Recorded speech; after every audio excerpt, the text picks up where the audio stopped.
The 91st year of session opened with silence. The Galactic Council, a chamber orbiting the corpse of a long-dead sun, sat beneath banners worn thin by time and failure. Their faces, scaled or soft, feathered or molten, shared the same expression: exhaustion. They had convened again to confront the same nightmare. The puzzle, a monolithic artifact left behind by the extinct Karul. The puzzle defied definition. Not machine, not thought, not living. It simply was. Its presence corrupted reason. Entire languages failed in its proximity. Empires that touched it ceased to exist. Stars vanished without explosion. Suns collapsed like lungs exhaling their last. And still it stood, humming softly in a tone not even sound could understand. The greatest minds in the galaxy had tried. Mathematicians from the folded moons of Tyrex, quantum linguists from the Sorrow Rings, the god architects of Juno Beta, even the hive choirs who processed time non-linearly, all failed. One counselor, glass-eyed and ancient, muttered aloud what none dared speak. This may be what killed the Karul. Council morale broke not in argument, but in weary acceptance. They began drafting the death protocol, a civilized name for capitulation. But one archivist, in a moment of absurdity or genius, submitted a proposal. If every great mind has failed, she said, let us extend the call to every mind. It was written as satire. It was filed. And procedurally it had to be voted upon. 12 cycles later it passed. A transmission echoed across the stars. Let even primitives try. Few noticed it leave the system. Fewer expected a reply. Earth answered, not with scientists, not with generals, but with a boy, 12 years old, uncredentialed, unremarkable. They sent him because someone thought it would be funny, the kind of joke civilizations make just before they collapse. The request was routed through 10 obsolete channels before reaching Earth's neglected comm relay. At first they thought it was spam, then a prank, then perhaps an invitation to surrender. It took 12 translators, 5 meetings, and 2 AI ethicists to approve a reply. No one expected Earth to respond seriously, not even Earth. The boy was chosen because he had once solved a toy puzzle backwards, blindfolded, during a viral video challenge. His name wasn't important, not yet. He arrived alone, with a backpack, a juice box, and the kind of calm that only children or madmen carry. The council laughed, quietly, then publicly. The puzzle did not react. It never did. But the boy stepped forward anyway, and the chamber grew very, very quiet. It had no beginning, at least not one that made sense. The puzzle floated at the center of the council's inner chamber, contained by nothing, anchored by concepts rather than physics. It rotated in ways that didn't respect linearity, each shift breaking and reforming geometry into spirals that never repeated, yet somehow returned. Crystalline, yes, but only partially. Some facets shimmered in visible light. Others pulsed in frequencies known only to 3 species, all of which had since lost the ability to speak. It wasn't made to be solved. That was the prevailing theory. And yet it demanded solution. The Karul, creators of this monument to impossibility, had vanished shortly after leaving it behind. Historians believed it to be a warning. Mathematicians believed it to be a filter. Priests believed it was a door. No consensus ever lasted longer than a week. Over 1,000 minds had tried to interface. Most never returned. Those who did weren't the same. One psionic emperor spoke only in backward numbers for the remainder of her reign. A fourth-dimensional savant dissolved into lines. A sentient mist collapsed into rain. Every AI ever introduced to the puzzle committed digital suicide within picoseconds. The chamber was sterilized after every attempt, monitored, sealed in layers of symbolic quarantine. Still it pulsed. Still it waited. The council continued to feign progress. Diplomats wore masks of reason, but behind their eyes, fear. It had killed no one. It had simply broken them, which was worse. And now, into that hall of shattered genius, walked a child. He wore a hoodie with cartoon rockets on it. He carried a backpack with snack crumbs in the seams. He had a drawing pad, 3 broken pencils, and a Rubik's Cube missing 1 sticker. Security scanned him 3 times. Protocol demanded it. No weapons, no devices, no threats, only questions. He walked with no hesitation, though his steps were light with the bounce of youth. He stared at the puzzle as if it were a museum exhibit. He tilted his head. He smiled. He sat cross-legged, opened his pad, and began to draw. No one breathed. Observers watched from behind quantum-shielded glass, murmuring risk assessments no one truly believed. The child hummed to himself, not a melody, but a series of tones that eerily matched the puzzle's pulse pattern. The Rubik's Cube clicked as he turned it slowly, not solving it, but echoing something. Data logs from the last 40 attempts flickered across hollow panels. Madness, seizures, dissociation, death-like stasis. He ignored them. Instead, he tapped his pencil to the floor. 6 beats, then 7, then 13. Fractal numbers, prime groupings. No one told him to do this. He looked up. The puzzle rotated once, just once. Several council members stood up at once. One sat back down, visibly trembling. Still, the boy watched. He whispered a word no language could define. The AI failed to record it. The puzzle brightened, just slightly, just enough to make the room colder. And then the boy blinked and said, "That's funny." No one laughed. A mathematician vomited. The chamber's temporal locks vibrated against containment thresholds. He was still smiling. He was still drawing. And the puzzle was listening. They had reinforced the glass since the last incident. It wouldn't stop a thought implosion or a cognitive collapse wave, but it gave the council something to believe in. Belief these days was as good as armor. The boy stood on the edge of the containment chamber, feet slightly apart, arms loose at his sides. He looked like a child about to run into an open field. The puzzle hovered 10 meters away, as inscrutable as ever. Crystalline facets twisted in silent recursion, refracting symbols that defied syntax. He tilted his head. He hummed. He walked around it, slow, patient, like observing a sculpture at a gallery, not touching, just noticing. Dozens of species watched from behind shielded observation decks. Some took notes. Others clutched ceremonial beads or neural stabilizers. Every eye, compound or soft, stayed locked on the child. He raised one hand and poked the puzzle. It didn't react, so he did it again.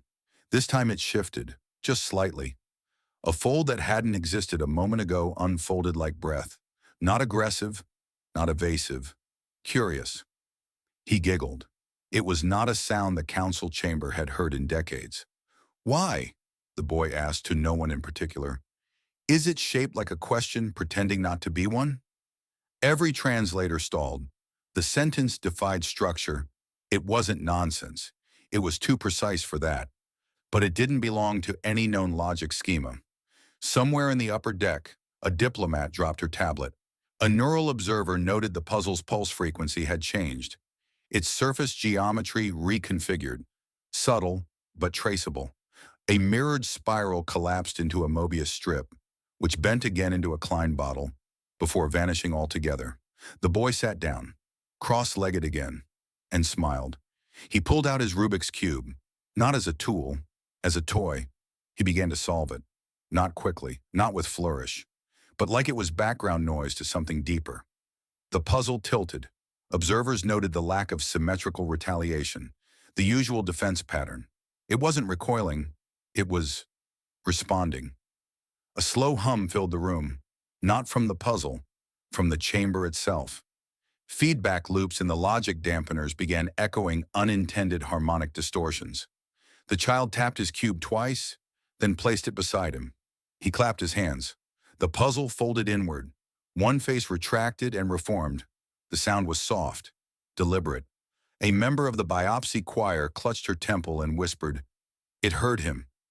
Someone screamed, not the child. Panic rippled through the upper council levels. "This isn't safe. Shut it down. No, wait, watch." 100 minds split between fear and wonder.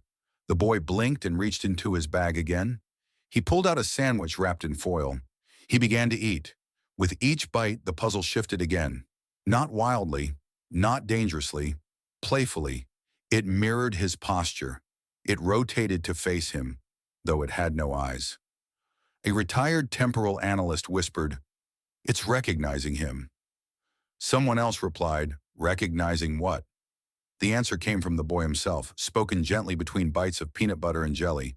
"It thinks I'm not playing the game, but I am. Just not the one it expects." No one moved, no one breathed, and the puzzle continued to unfold.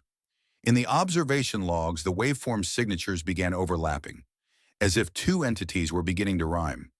One Carrel scholar noted that the puzzle's harmonics had slipped from prime interference into something almost melodic. The boy finished his sandwich, crumpled the foil, tossed it. It vanished midair. Absorbed, he laughed again, not loudly, as if sharing a joke with the puzzle alone. At that moment, one counselor's memory reactivated. A buried glyph from a forgotten dream. It matched the boy's drawing. The drawing, unfinished, depicted the puzzle, but not as a shape, as a face. "It's not a riddle," the boy said. "It's lonely." Systems flickered. Auto-translators paused. What had once crushed minds now listened like a student. The boy began a second drawing. Circles nested in spirals. Hands touching stars. And the puzzle, impossibility made manifest, shifted once more. It leaned closer. Not toward danger. Toward understanding. It began to glow. Not with light, but with knowing. The puzzle's surface, once cold and crystalline, rippled with internal pulses, like bioluminescent tides flowing under glass. Geometry no longer obeyed edges. Corners curved. Lines danced. The room's temperature shifted. First warm, then cold, then neither. Then came the gravity fluctuations. Chairs lifted slightly. Boots skidded against the floor. Council members reached for rails as the laws of mass and anchor became suggestions. The boy, of course, stayed cross-legged, centered, still drawing. His pencil moved without haste. His lips murmured small things. Left turn, spiral back. "That's silly," he giggled. The puzzle rotated again. It wasn't just moving, it was listening. Across the outer rims of its structure, ancient glyphs unlocked. Seals layered over one another like geological strata. No living species recognized them. Not even the Carrel. Not even the hive speakers of Orenv. Doors opened that no one had ever known existed. Council security systems began to fail. First sensors, then backup redundancies, then even psychic dampeners. Auto turrets lowered themselves. Not disabled, humbled. In the upper gallery, a psychic screamed, a raw sound of contact beyond comprehension. Others fled. Some wept. The boy kept humming. One hand traced spirals on the floor. The other tapped the air like it was counting invisible stars. The puzzle made a sound, a tone, low, clear, not mechanical, not musical, language, but not for the council, for him. And he answered. No translator worked, no AI parsed it, but it was language. Deep, sonorous tones that harmonized with frequencies older than carbon. Sounds no throat had ever made. Some believed the puzzle had found its voice, through the child. Others believed it was learning his. A Carrel philosopher whispered, "It's not recognizing him, it's remembering him." In that moment, the boy looked up, eyes bright. He said softly, "It's not a weapon, it's a story no one finished." And then he stood, walked forward, placed both hands on the core, and opened it. No alarms triggered, no defenses rose. The chamber did not fight him. Inside the core, light didn't shine. It remembered. Images flickered across the walls. Galaxies being born. Words building worlds. Species dancing into existence. The boy watched, and not with surprise, but familiarity, as if he'd seen this before, in a dream, in a memory that didn't belong to him, but welcomed him anyway. The symbols pouring from the puzzle were stories, not instructions, not algorithms. Narratives of civilizations, lost and paused mid-sentence. The boy traced one with his finger. It folded inward, blossomed into light, and became music. On the observation deck, a hardened war general dropped to his knees and whispered, "I remember this, from before I was born." Elsewhere in the galaxy, dormant ruins lit up. Abandoned constructs began to sing. Ships in deep space reported hearing whispers across radio static. "We're back. We remember." The boy turned back to the council, blinking slowly. "It was never a test," he said. "It was waiting to be heard." The chamber now pulsed not with threat, but with something terrifying in its tenderness. The puzzle did not end when opened. It began, and the boy was still smiling. The puzzle pulsed once, and then opened. Not like a machine unfolding, not like a gate unlocking, but like a flower blooming in reverse, petal by petal collapsing inward until nothing remained but a soft white core, humming with stillness.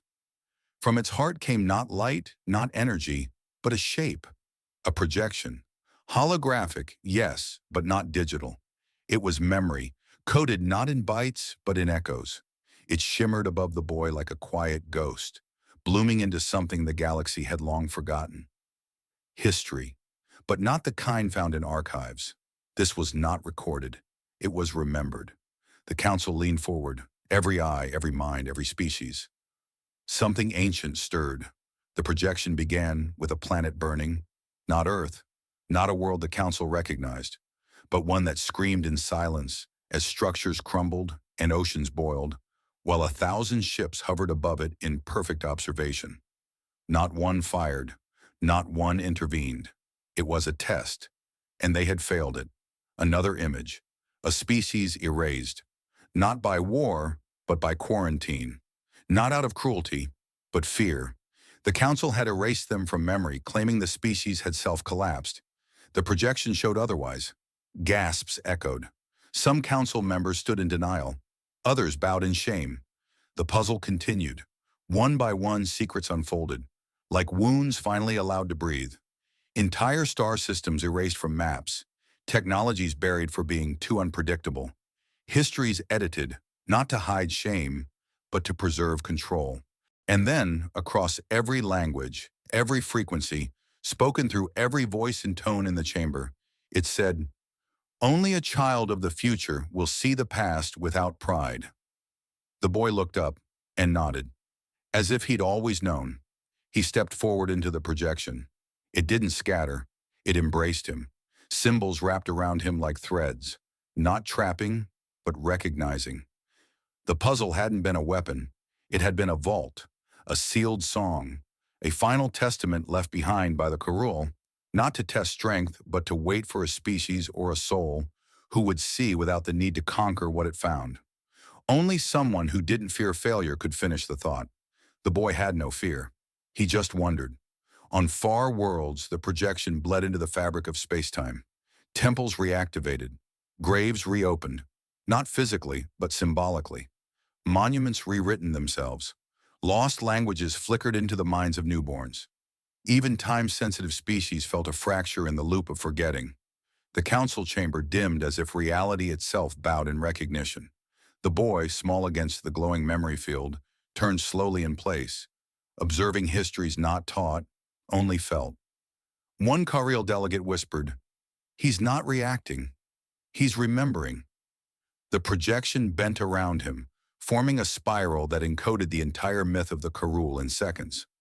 No one else could parse it, but the boy smiled faintly, like a reader reuniting with a favorite storybook. Outside the chamber, long-range sensors recorded distortions across multiple sectors. Beacons began transmitting signals, last seen 12 million years ago. Ships locked in time rifts resumed movement. Archives once blank flickered to life. The galaxy was remembering, not just fact, but feeling. And the boy, unnamed, uncelebrated, was now at the center of it. He didn't speak prophecy, he didn't command, he just listened. And through him, the puzzle, the Karul, finally completed its last message.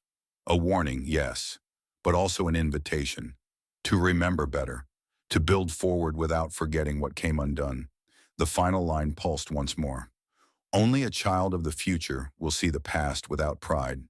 And then the projection faded, not ended, but fulfilled. The boy exhaled, stood silently, and closed his sketchbook. Not with closure, with continuity. The chamber didn't return to silence. It collapsed into something worse, confusion. Council members argued in a dozen languages, most of them laced with guilt, some with fury. Security protocols rebooted and failed. Diplomatic channels flared with demands, accusations, resignations. The puzzle was dormant now, but its revelation was alive and sharp. The projection had not just been a memory, it had been a mirror. And the council, for the first time in centuries, saw their reflection without titles or ceremony, not protectors, not leaders, jailers. They hadn't guided progress, they had prevented it, not all at once, not with malice, but with fear. Fear of what the unknown might break, fear of truths that couldn't be controlled. And now their great vault of secrecy had been opened by a boy who brought crayons and questions instead of credentials. They turned to him, demanded to know what he did, what he was. The boy blinked. "Did I do something wrong?" he asked. A Kirill delegate shouted, "What did you unlock?" "I didn't unlock anything," the boy said softly. "I listened." "But you changed the puzzle." "I didn't change it. I heard it." He stood in the center of the chaos, calm and small, backpack slung over one shoulder, a half-finished drawing in one hand. His Rubik's Cube rested beside his foot, forgotten. The council tried again, tried to categorize him, interrogate him, invite him to become something. He looked confused. "Wasn't I just supposed to listen?" he asked. Some cried. One delegate, oldest among them, skin translucent with age, removed his badge and knelt. "We forgot how," the elder whispered. "How to listen, how to wonder." The boy smiled gently. "That's okay. You'll remember." They offered him titles, advisory positions, sanctuary. He shook his head. "I just wanted to help." A pause. "You'll do fine now." He walked to the edge of the chamber. No guards stopped him, no protocols initiated. He waved once, and then he was gone. The chamber didn't feel empty after his exit. It felt heavier, as if history itself now watched. Screens flickered without input. Some replayed the boy's drawings. Others showed worlds he had never visited, now waking. A delegate from the Songline colonies murmured, "He touched something we couldn't name," and it touched back. One AI advisor ran simulations, 9,212 scenarios of galactic future paths. In 98% of them, the child's action reduced conflict. No prophecy, no war, just clarity. What was it about him? They couldn't define it. He hadn't been clever. He hadn't been trained. He hadn't sought control. He had been present. He had no agenda, no certainty, just a question. What if I listen first? That question now burned hotter than any political firestorm. The chamber's echo didn't fade. It deepened. Some council members resigned that very cycle. Others pledged to return to their homeworlds and ask their children what they thought, because they saw it now. Genius had never been in the complexity they curated. It had always lived in clarity, without fear. And the boy? He hadn't changed the galaxy. He had reminded it. That wonder was still possible, and that maybe, just maybe, that was enough. The boy hadn't expected anything more. He had said what he needed, done what he could. The galaxy, heavy with its own rediscovery, didn't need him to linger. He stood near the chamber doors, humming softly, his fingers tracing invisible constellations in the air. Then the puzzle moved one last time. It didn't shimmer, it didn't rotate. It began to fall apart. But not as things break, as things conclude. Each piece detached from the others like a gentle exhale, segments folding away, collapsing inward, until the crystalline architecture that once held impossible knowledge now became something smaller. Something simple, a glowing pod. It hovered in place, warm and still. The boy walked to it, placed his hand on the shell, and it opened. Inside was a seed, small, white, pulsing. He didn't hesitate. He planted it in the center of the chamber's floor.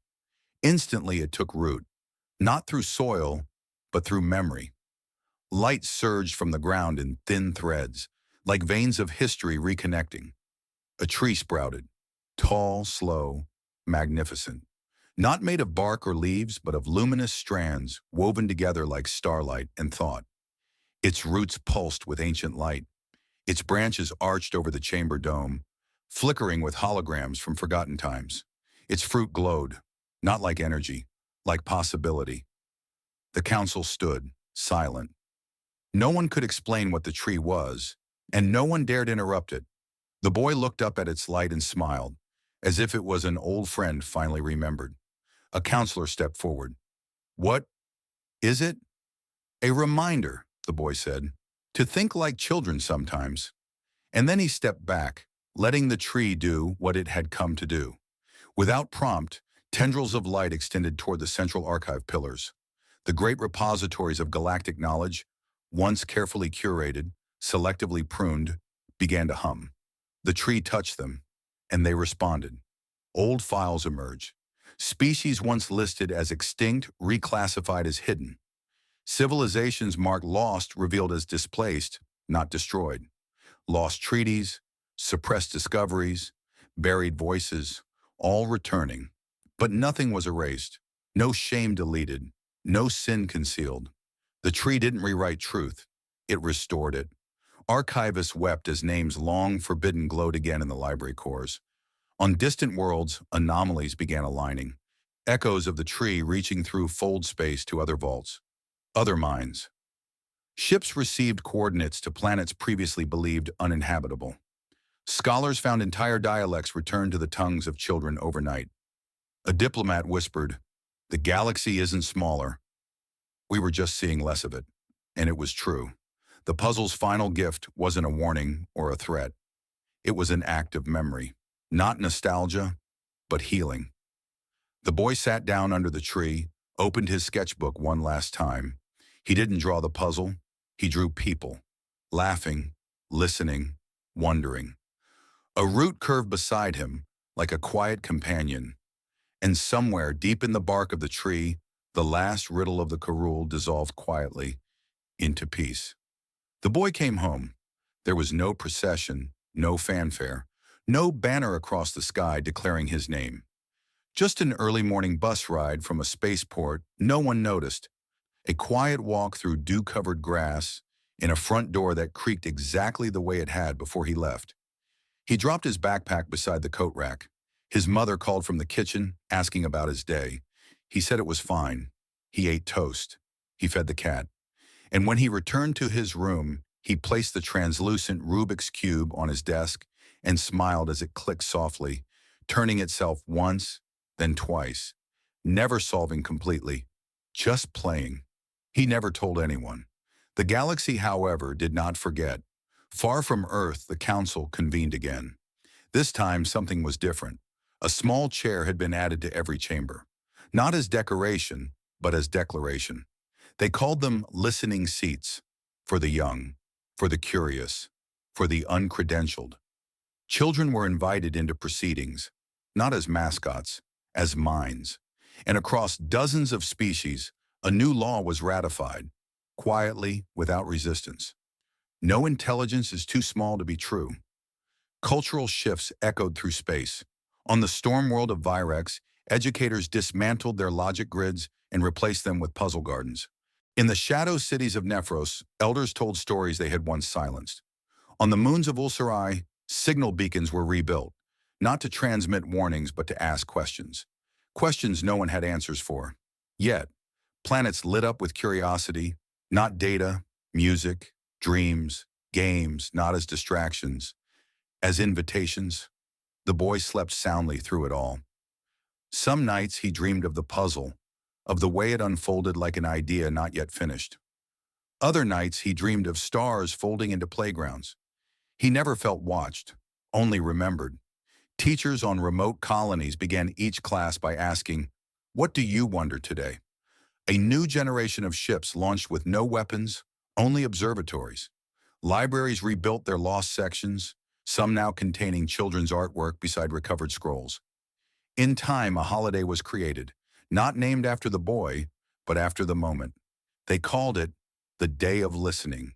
It wasn't celebrated with noise, but with questions asked in silence. And across the galaxy, quiet rooms filled with laughter and the scratch of pencil on paper. Some drew stars, some drew trees, some drew puzzles that didn't need solving. They just needed someone to sit beside them and wonder. On Earth, the boy grew slowly. He didn't become famous. He didn't publish books. He didn't become a scientist. He became kind. He helped his classmates when they struggled with math, not by solving the problem, but by asking, "What part feels weird?" People liked him. They didn't know why. He just made space. The Rubik's Cube still sat on his shelf, still turned sometimes, especially when he was near. And sometimes when storms rolled in, he would hear a low hum beneath the thunder, like memory singing. He'd smile, go to bed early, and dream again.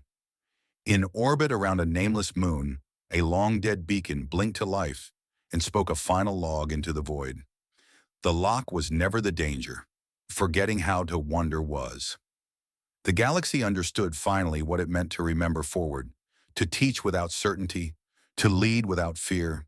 And on the quietest of nights, if one listened closely, past stars, past static, you could still hear the faint sound of a cube, turning,